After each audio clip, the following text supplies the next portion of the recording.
O Senhor esteja convosco. Proclamação do Evangelho de Jesus Cristo segundo São Mateus.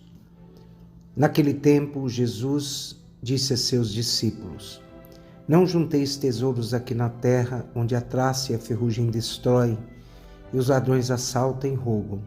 Ao contrário, juntai para vós tesouros no céu, onde nem a traça e a ferrugem destrói, nem os ladrões assaltam e roubam. Porque onde está o teu tesouro, aí estará também o teu coração. O olho é a lâmpada do corpo. Se o teu olho é sadio, todo o teu corpo ficará iluminado. Se o teu olho está doente, todo o teu corpo ficará na escuridão. Ora, se a luz que existe em ti é escuridão, como será grande a escuridão? Palavra da salvação.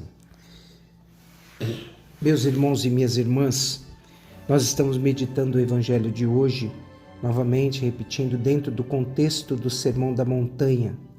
Paulo, na sua primeira carta, na sua leitura de hoje, ele vai colocar para nós, para a comunidade de Corinto, a grandeza com que ele vive o Evangelho. E ele vai falar das grandezas da sua vida e vai falar das suas próprias angústias.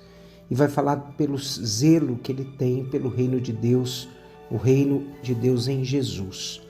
Então, diante dessa profunda afirmação de luta interior de Paulo, de grandezas e angústias, nós entramos no Evangelho.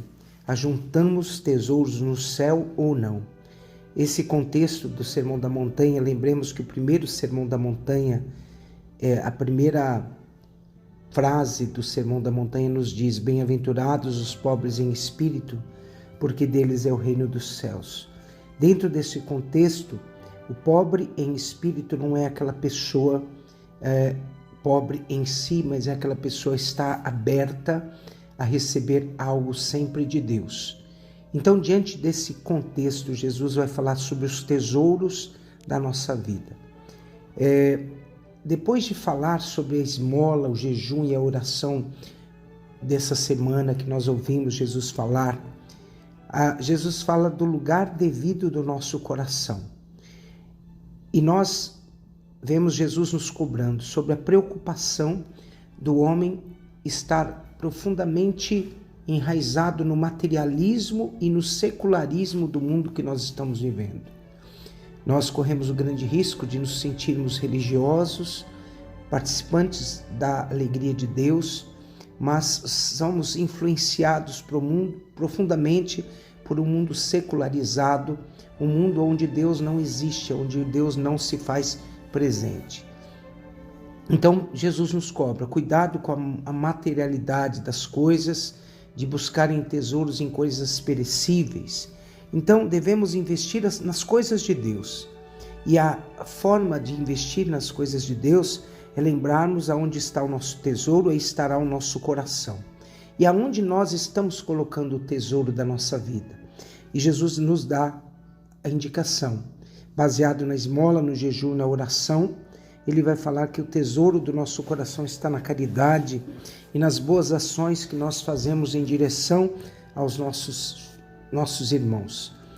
Quando ele usa a figura da traça que vem para corroer, ele está dizendo que nós não podemos investir as coisas da nossa vida, o potencial da nossa vida em coisas efêmeras, porque essas coisas não têm sentido para cada um de nós.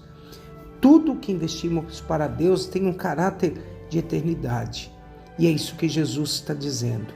O coração nosso está nas coisas do mundo, aí está o nosso tesouro. Então, se estiver o nosso tesouro nas coisas do mundo, nós estaremos, de uma certa forma, influenciados e as nossas ações serão praticamente mundanas. Mas se as nossas ações estiverem nas coisas de Deus, nosso tesouro estará em Deus e lá a traça não corrói, porque tudo que nós construímos por gestos de nobreza, de ideais, são voltados para Deus.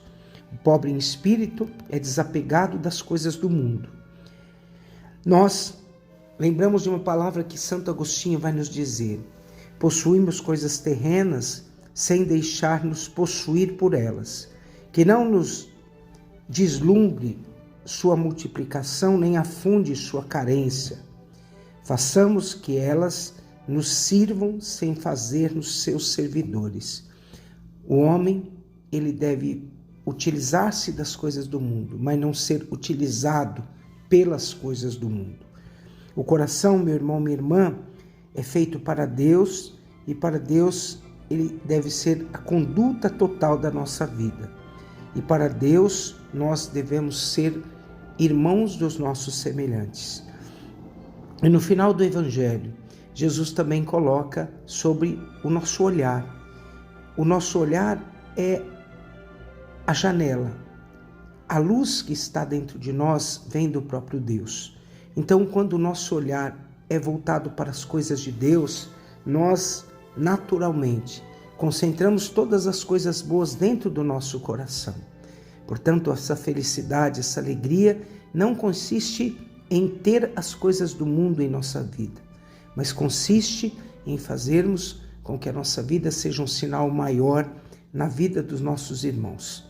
Que hoje, ao ouvirmos esse evangelho, nós lembramos que o olhar, como diz lá em Eclesiastes, capítulo 14, versículos de 9 a 10. O olhar do avarento é insaciável a respeito da iniquidade. Só ficará satisfeito quando tiver ressecado e consumido a sua alma. O olhar maldoso só leva ao mal. Não será saciado como com o pão, mas será pobre e triste em sua própria mesa. Se o olho estiver, meus irmãos e minhas irmãs, se o olho estiver são, nós veremos bem. Se estiver enfermo, veremos apenas a escuridão ao nosso redor. Que Deus nos abençoe nesse dia. Desça sobre vós a bênção do Deus Todo-Poderoso, Pai, o Filho e o Espírito Santo. Amém.